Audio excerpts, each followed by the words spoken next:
Power Producers Shop Talk, where we are refining and redefining the sales game by equipping you with the tools you need to differentiate yourself in the marketplace. Listening to the podcast is only going to get you so far. Why not take your game to the next level? Check out Power Producer Basecamp on killingcommercial.com today. Tactical skills that'll help you provide deliverable value to your clients and prospects. Want to have the sweet swag that we send out from the Power Producers podcast for your clients and employees? Check out policyt.com today. And action items that you can provide to take your prospects and clients to the next level. Want to create an online presence but don't know how to start? Check out crushingcontent.com. It's done for you, so all you have to do is show up. This is Power Producer Shop Talk, production redefined. Are you ready to feel the power? What's up, everybody? Welcome to the Power Producers Podcast, and I'm going to stop. I'm not even going into the normal thing. I'm going to tell you, every producer and every agency principal out there wants to listen to this episode because we're going to talk about a couple of things. Number one, producer compensation, and number two, producer equity. And I realize that this is a very polar, or could be a very polarizing topic. We're going to do our best to give you both sides of it because I've been on both sides of it and have my own opinions. But my guest today, Colby Allen, is the Vice President of Agency Consulting and Valuation for Agency Brokerage Consultants. And he's going to be the one who kind of gives us the expert opinion. And I'm just going to give you my opinion, which is far from expert. So I don't have a lot of time left to record because we were yakking quite a bit before I pushed the button. So I want to make sure that for the time we do have, we're delivering you a ton of value. So, Colby, why don't you just give them the quick and dirty of who you are and how you got to kind of where you're doing now, and then we're going to dive in and give them as much meat as we can. Thank you. You should start, say, first and foremost, I'm a husband and father. That's my identity, my why before all things, and it drives what I do every day.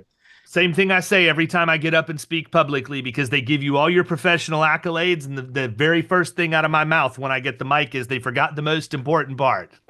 I've got the MBA, I've got all the designations, but honestly, it's who you are as a person and how you relate to those you're trying to serve that makes the difference, right? So here we are. I'll say, don't let the plywood fool you. This is my new home office / studio. My normal joke is I'm the least finance bro looking finance bro you'll probably meet. So there you go. But in short, yes, VP with Agency Brokerage Consultants. I joined the team less than a year ago to expand a lot of the offerings we have for independent agencies. ABC is a sell-side M&A advisor, strictly with independent insurance agents and distribution, and joined to help with consulting on producer comp and equity and all the stuff we'll jump into today. So here we are. Cool. So let's talk about producer comp first. I think it's all over the board. I'll tell my story in a very, very quick way, in my frustrations kind of with the industry and somewhat about. We'll get into how I've sort of done things that I've done, and even where even Killing Commercial came from as a result of that. But I've talked about it a million times. I ran grocery stores and super targets for a decade before I got in the insurance industry. I was 30 years old, early 30s. My oldest son didn't have a clue who I was. He was 2 years old at the time because I was working 100 hours a week, and many of those were overnight because the portion of what I did was in logistics, and I had to work when the stores that I was going to for Target were running those processes, and those processes were run overnight, and it sucked. And so I had to figure out what I wanted to be when I grew up, and the short answer was, through a series of events, I decided I wanted to come into the insurance industry and specifically be a commercial producer. And so I took a job at an agency, a local agency, to where I'm at right now. And I rarely even talk about this because it was kind of negligible. I was there for about a year and a half because I had to wait for the gentleman who I ultimately went to work for and recruited me into the industry's non-compete ran up from the sale of his prior firm, because he had intentions of going back and opening another firm. So in between the time of the two, I decided that before I just blindly accepted his offer to go work with him, that I would go and interview with some other agencies to see what I was worth. And then also, before I took the job at the local place, I had interviewed with some other agencies. And what I found was, and the most frustrating part, that agencies aren't set up to make producers successful in most cases. They don't have an ability to train and develop them, hold them accountable, and lead them. They literally are buying a Rolodex in many cases and hoping that somebody's Rolodex will support them long enough for them to be able to gain some sort of organic traction. And the other thing I found out was that they weren't willing to gamble. And so I got really, really frustrated because I left a job where I was making well into six figures and I couldn't get hired as a $25,000 a year junior producer to even hope that I could have an opportunity. And so, based on our conversation before I hit the record button, you can kind of figure out where my motivation came from once I hit the ground as a producer and got my opportunity. And it was to bury all the people who wouldn't give me a chance. I wanted to compete against them on the streets. They completely missed their opportunity to get somebody who would have been extremely loyal to them. And so I did end up going and working for the guy who initially had hired me. And we had an interesting model where we had, obviously our compensation was laid out on the front end and was very generous, to be honest, probably more generous than I would be willing to be today. And then also there were opportunities to have equity in your book and then subsequently move into having equity almost like a partner in an accounting firm or a law firm. So that's my experience. Then through a series of events, I ended up 10 years ago launching Florida Risk, and here I am today. So I've sat on the producer side, I sit on the agency principal side, and have experiences that kind of formed my opinion, like everything else in life. But I'm really interested, you're coming in this from a completely different angle. You don't really have a dog in the hunt per se on the agency side of things. So you see a lot of different agencies. You can be objective in what you say. And I really think that that's valuable to the audience, because hearing me talk about it is really only going to give you one perspective, and it's mine. Whereas you have the ability to probably talk to hundreds, if not thousands of agencies a year and see how they're operating. So let's get into compensation first and talk about maybe what you're seeing right now. We're in 2025 in the first quarter. What are agencies doing right now when they're bringing producers into their firms? It really depends. I think a lot of our conversation could stick in middle market, right? Because I know your sports a. Yeah, that's who our audience is for the most part. So I would stay there. And, honestly, let's be real too. I don't really think that if you have an inside sales staff that's selling small commercial and personal lines, you're really never hearing those people talk equity. It's more along the lines, at least in my experience. Yeah. It's usually the producers that need the golden handcuffs so they stay someplace, as opposed to moving around and going where they could get a better offer. So we can even get into the other part a little bit if you want, but sure. Yes, middle market for the most part, because that's pretty much who's listening. When everybody talks about it, but very few people know how to have, I think, a more intentional conversation. And this is so relevant, I think, in like your audience and where people serve. Because if you look in the headlines, practically every day now, there are teams leaving big shops to go to another one. Okay. And you and I very well know that the comp plans can range a number of different percentage points based on what they're doing, based on the type of team they're on, based on the type of resources behind them.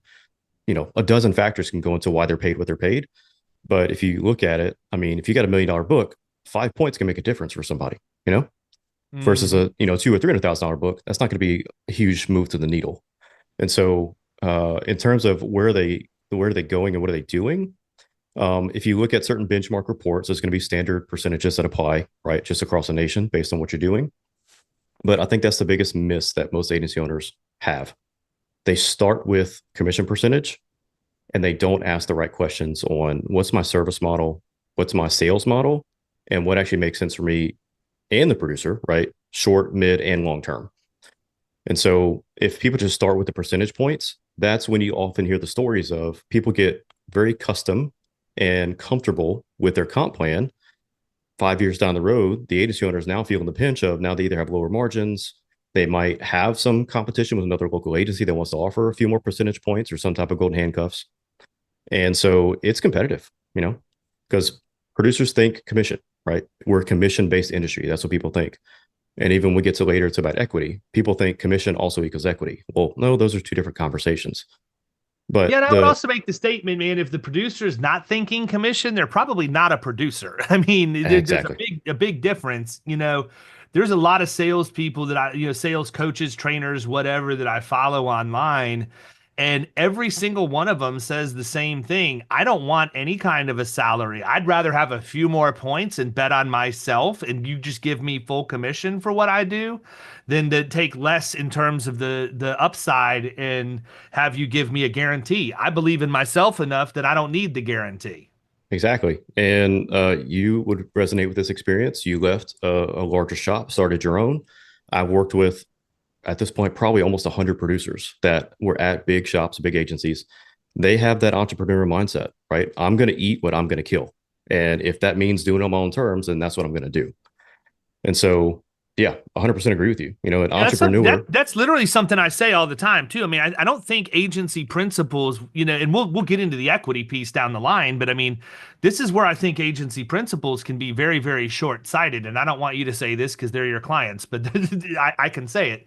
Um, you know, Producers they're gonna go to where they can produce, but also where they can also be fulfilled. And if you have an entrepreneurial producer and you don't give them that ability to explore that entrepreneurialism under your banner and reward them for that when it works out, then they're just going to go do it themselves. That's always been the thing that I say. I don't feel like good producers are typically on the streets looking for a job. Okay.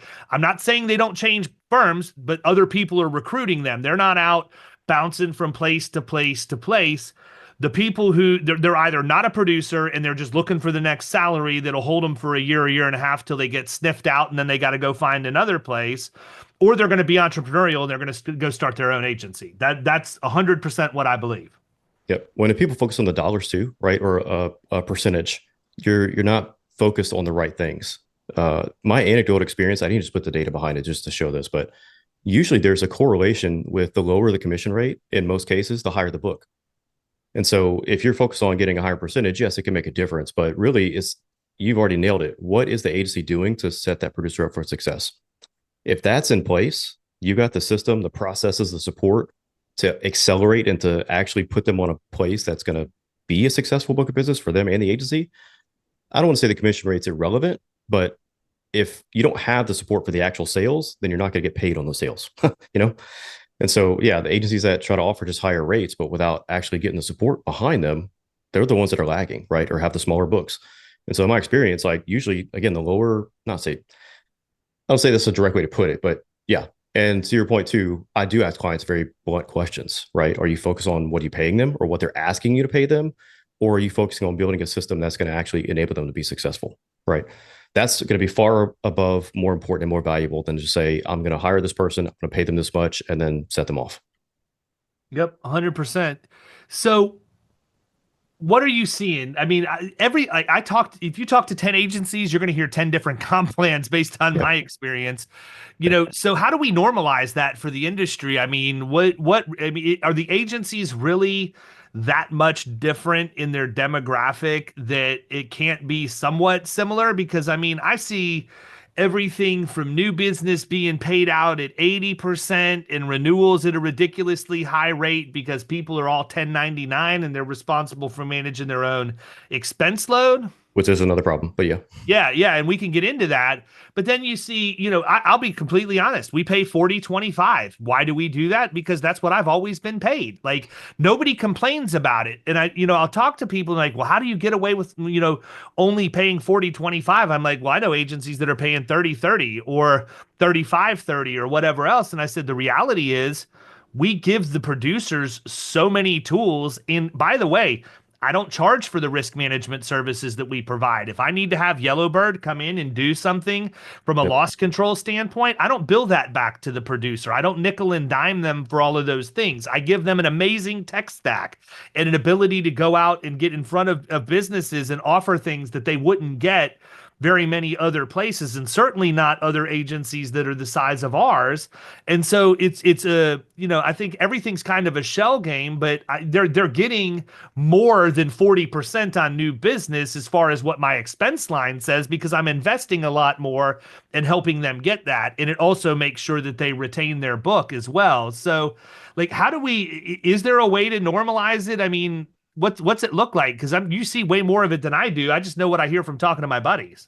The quick and dirty, and I'll give this away. This is free. I actually charge people for this, right? But I'll just give you the free version. Myself, most experienced consultants that have done this before, you go through a process to where producer compensation is the last item on the sheet, right? So as the owner, this is going to, really kind of point to what you want to get to, but you start with your margin. You look at your sales and service model, right? What's your current selling expense? What are your other resources you're pulling in? Like you mentioned, Yellowbird. What's your servicing cost? What's your overhead for licensing? Like all those things come in first. And then you can get to a reasonable baseline budget for what you can afford to pay a producer on a renewal. Okay. If you want to factor in selling costs and other things, that's how you get to a higher new business percentage. And so if that person's pounding the pavement, they're on the street, they're the one making the calls, that's actually the science behind a different new versus renewal rate. It's renewal is going to be maintaining the actual relationship to keep them at the agency, some baked in costs for the producer's job description, their expertise. And then the new side of it is going to be factoring in your selling costs, right? Their time, their effort, factoring in the risk of not winning accounts, right? Because you're spending time on things you might not get. So that's kind of the science behind why you have two different rates in most cases. In terms of the spectrum, usually the renewal is going to be based on what resources are offered to help that producer succeed. So like you say, you're not going to charge the producer for that. It's, I don't say semantics, but if you're paying for it out of the overhead of the agency as an available resource, then in theory, you are charging it in the producer's comp plan. You're just not paying them first and then trying to call it back if they actually use it, right? Yeah, that makes sense. Yeah. So that's how most larger shops build their producer comp plans, is they look at the structure of the team, the structure of the resources that are available. One agency can actually offer 2 or 3 different comp plans based on the market that producer's in. So a personal lines or high net worth producer can have one, a middle market producer can have another plan, and then their national accounts can have another plan, right? So producers in the same agency can even have different options based on the actual accounts they're servicing. So, but yeah, you can look at benchmarking reports. There's some standardization across the industry, but honestly, it really does base on what the agency's doing, which is, I think, one reason why it's good to work with someone like us or another experienced consultant to ask those meaningful questions to see, who are you as an agency? What makes sense for you to pay? And this is why it does. So what I heard you say, just to kind of put this in as much layman's terms as I can, not that it was overly complicated, I just want to make sure I understand it, was if I put together my financial statements and the only thing that I left out of that was producer compensation, so that when we get to the bottom number, it's whatever my profit would be and whatever producer compensation would be, that's a pretty accurate way for me to go in and say, okay, there's X percent of the overall revenue here. How do I want to slice the rest of this pie? Because everything else has already been accounted for. Exactly. It's a budget. And so if you do the opposite approach, you say, okay, I'm going to pay you, 70, 50, for example, but you don't really factor in your long-term servicing cost, right? Or your long-term overhead, anything that goes to that. That's when you get into this trap where, well, now they're stuck in this contract, but I know I've got these expenses. I got to do something, right?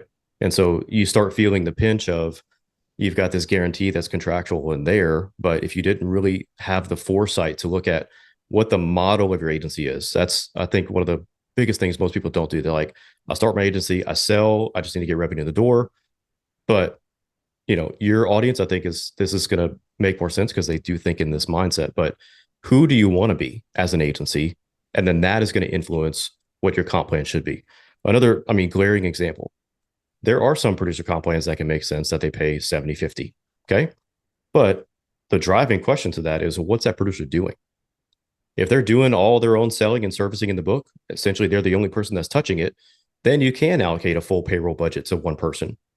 But what do you think that's going to do? That's going to drastically stunt their growth, because if one person can only do so much. That's why the model of an account manager and producer team, or an account executive and producer team, is able to scale amazingly, because The division of labor and the specialty of roles allows the producer to focus on selling, right? Other people funnel in and fill in the servicing, coverage, questions, expertise, and all the other roles that go into that book. So it's almost like a mini division of labor when you look at it. Uh, if you look at like the national the national agency size, it's about 750 in revenue ish. The national producer book size at bigger agencies is about that same thing. Because if you look at, again, the sales and service model, what they're doing, it's going to be a mirror. It's just whether or not you actually have a corporation tied to that one book or you are part of a larger corporation. So Yeah, that makes sense. Let's take a step back now. I mean, I think that's a great way to explain how to. And by the way, ladies and gentlemen, your homework is now to take your income statement and back out all producer compensation, put it in there, and go through that exercise. I really think it's probably not as hard as what it may sound to some of us, but it would be a good exercise for you to use. But that's commission splits. What does it look like when an agency is going to bring a new producer in now? Because back when I got into the industry, we joked, half joked about it, but it was literally like you would be able to go out, you might get a $25,000 to $35,000 a year. What was a draw? I mean, it was a draw, and you had a year, in most cases, a year to validate that, which is one reason why it was so low, is because it made it a little easier to validate, but it left the agency with a lot less risk than if they were going to go in and give me some sort of a guaranteed salary. But then you look at places like Marsh and Aon and Willis, where they have and obviously it's a completely different producer that they're bringing in. So I want to be clear about that for everybody listening, but they pay a very high base salary and minimal commission, bonus and possibly stock options. I don't know about that part, but because to your point, you're going out, you're opening the door, you're getting the deal done, but you're handing it off to somebody else and you're going back out after your next thing. A producer there is really not the one maintaining the relationship at the same level as what it is in an agency like mine, because you have an account executive, which is way up the food chain from an account manager, and that's the person that really manages the relationship once it's brought in. And those people typically, because I've interviewed some of them, have a really nice base salary, but then they also get a percentage of commission on whatever it is that they handle. And those were very short conversations when I interviewed them, because I'm just not set up in a way. Number one, it would have been overkill for me to have somebody like that in here. So I hear people all the time talking about, well, I need to hire a producer. I don't know how much I should pay him or whatever else. If you're bringing somebody in right out of the box, and I'm not asking you to consult with me as if you're in a paid consulting engagement, but I mean, is it still the same thing where you're seeing a draw, or is it a salary, or is it a salary plus? Because I feel like I've heard all three of them recently. Yeah, people can do anything. And that's one of the beautiful things is you've got options, which is great. But I think that goes back to what I've already mentioned earlier about knowing your sales and service model. If you know your ideal client, you know your average size account, you know the account that producer can win because the support and the platform you're giving them, it's so much easier. A million times easier to design a roadmap, to set them up on what you can reasonably pay them to start, a validation schedule, and then also what their long-term future looks like. If you just give someone, a $40,000 draw, right, non-forgivable draw or forgivable, right, it goes either way, and then say, okay, here's your basic draw, here's your comp plan, make it happen. Like, that person is so blind, so lost, they have no idea in what direction to walk. But if you've got a target on who your ICP is, what your average size client you're even going after, you can design the pipeline to say, okay, I got this many calls, I got this many appointments, I got this win rate and success rate. I'm going to validate in 12 to 18 months. That's no problem. In that case, it's so much easier to give somebody a straightforward plan on what makes sense. So that's usually the exercise I kind of go through. Is people say, okay, what should I pay my producer? We actually go through a whole kind of consulting process on who are you as an agency? Who's your ICP? Let's look at your book and see what your average account is. Okay, well, if your average is small commercial, are you reasonably going to set this person up to start writing $10,000, $20,000 revenue commercial accounts, right? And so it's really a reality check on, their identity, and then trying to align, contracts, agreements, and then things that sets them up for success. That's one reason why you see producers have such a high failure rate. The retention is abysmal, because I do think a lot of smaller agencies, or even a lot of emerging agencies, they don't really look at it that way. They're just trying to say, I need someone to sell. Here's what they can kind of do. Here's what I think I can pay them, and I'm going to take this risk. Let's see if it works. Versus there are ways and processes to go through that help to mitigate some of those risks. To one, give you the owner as more certainty.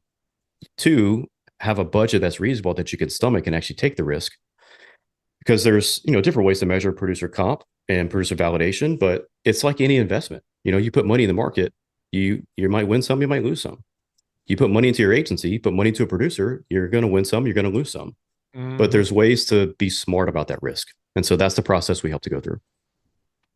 I've got friends that have gone to this model now where it's like a stair step down model where they'll do 4,000 a month, 3,000 a month, 2,000 a month, 1,000 a month over 4 years, and then give a percentage of new business in addition to that amount. And, I'm not, jury's out for me on how I think about that. I think if I were a producer, and especially if I was somebody newer coming in, if I had that peace of mind that, hey, we're viewing this as a salary plus we're incenting you and we're really we're weaning you off gradually over 4 years, but there are milestones you certainly need to hit along the way.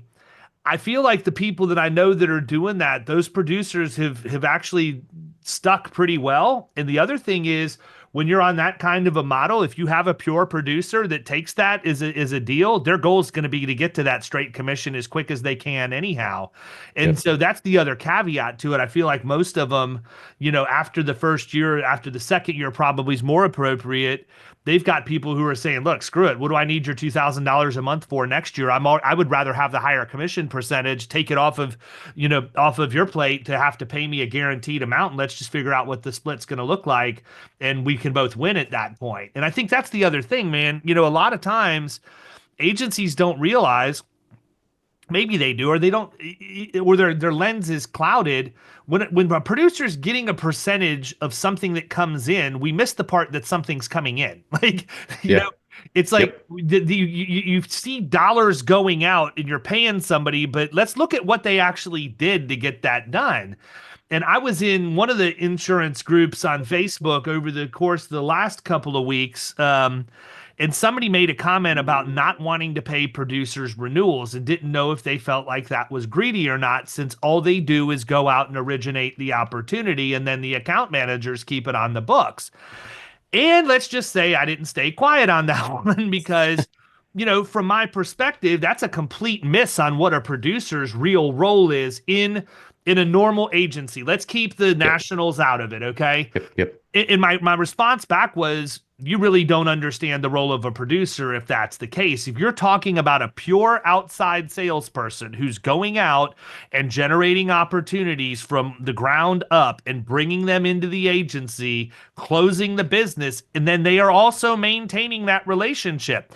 I take nothing away from account managers and CSRs. They absolutely have their place to help maintain the relationship. But what I do know is when the building gets broken into at 11:30 at night, it ain't their phone that's ringing. It's the producer that has to pick up the phone and talk them off the ledge. And in some cases, in my world, drive out to the manufacturing facility in the middle of the night when they had a fire or when they had a fatality or whatever else. So it is far more, if they're doing their job right and the agency's set up the way that I think they should be, it's far more than just going out and getting an opportunity and bringing it in the door.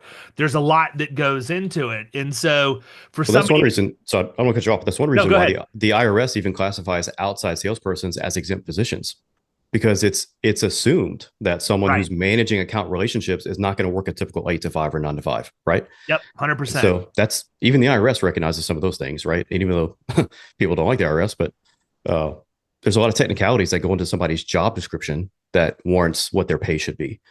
Here's another challenge. I'll just throw this out there. So producer can be guaranteed 25%, right? In your case, if you look at a blended rate or like a weighted rate based on the new versus new renewal weighting, on average, they might be making 28 to 30% in their whole book, right? If they're actually growing.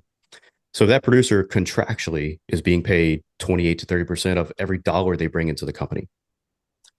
What's an average profit margin for an agency?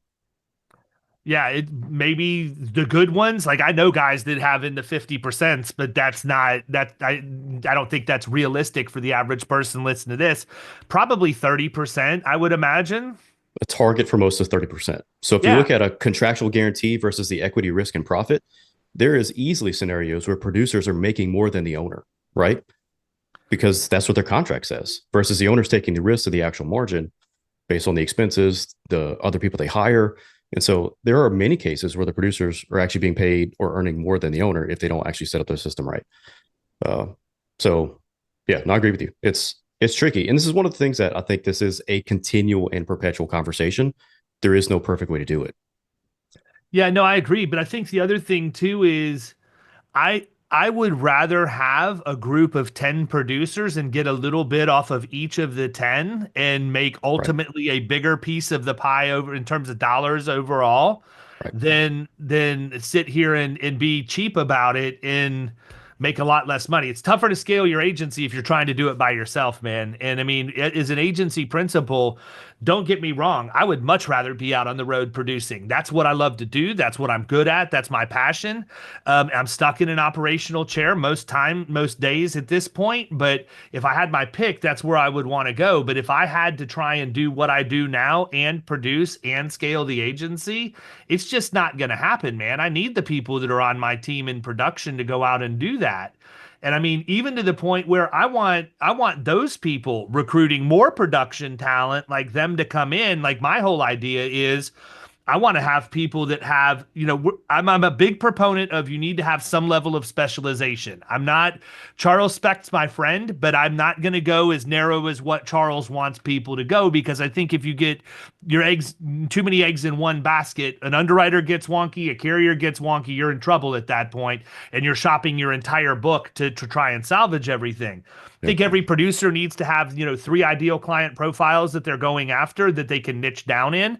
I don't think that those need to be like I commented on LinkedIn last night. It doesn't need to be construction, childcare, and manufacturing, but it could be plumbers, HVAC, and electricians. Like those could be three because they're similar, but they're not 100% the same. You can have some of the risk management value prop things that you're giving them that go to all of them, and some of them need to be niche specific. I think the agency can be a generalist, but you have to have enough producers to do that and have your producers going, into those niches in order to ultimately scale. And what I really would like to do is get to a point where I have enough of those producers that are really doing well and are specialized in those areas to where they can start recruiting other producers to help them in that area and then give them a little bit of an override to help them manage that process to keep some of it off of me. What do I like? And I hate to say this and sound flippant with money, but if I give Kyle an additional 10% to manage three producers under him that are also going out and producing at an acceptable level in a vertical that's growing and is profitable, I'm not so greedy that I have to get every dollar coming in. I can realize that I'll make more in the long run. And by long run, I mean the asset base that I'm growing for my agency when it's time for me to exit. I don't have an instant gratification problem. Yeah. I'd rather be balance sheet rich than income statement rich any day of the week. I can live well below my means without any problem. So for me, it's about what's FRP worth. What is this ultimately going to be look like when it's time for me to perpetuate or for me to exit and leave and retire completely. And I think too many people don't understand that. They want both, or they're more worried about bringing the money in. Well, what are you doing with that? Where are you taking the money that you're robbing? I don't want to say robbing from your producers, but what are you doing with that extra 10% in that case that you're taking it, investing it, and making such an impact on your own net worth that it makes it a valid decision? I just don't think there's a good trade there. Oh man, you're speaking to my heart because I mean, I'm a finance guy, right? I've got the MBA in finance, I get all the stuff, okay? But it's people say treat your agency like a business. I usually try to have, the perspectives to tell people treat your agency like an investment. If you're putting money in the market, your dollar cost averaging over a long period of time, if you want to build up a nest egg, your agency is the same thing.